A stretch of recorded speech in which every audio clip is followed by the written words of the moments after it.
الله چې څوک په گمراهۍ کې وغورځوي له الله نه وروسته هیڅوک د هغه متوجه کوونکی خواخوږی نشته.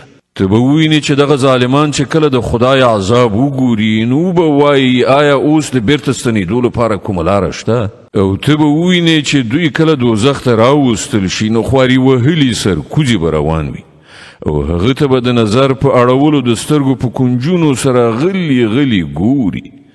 په هغه وخت کې به هغه کسان چې ایمان یې راوړی ووایي چې په رښتیا سره اصلي زیانمن هغه کسان دي چې هغوی د قیامت په نننۍ ورځ کې خپل ځانونه او خپل اړوند کسان په زیان کې واچول.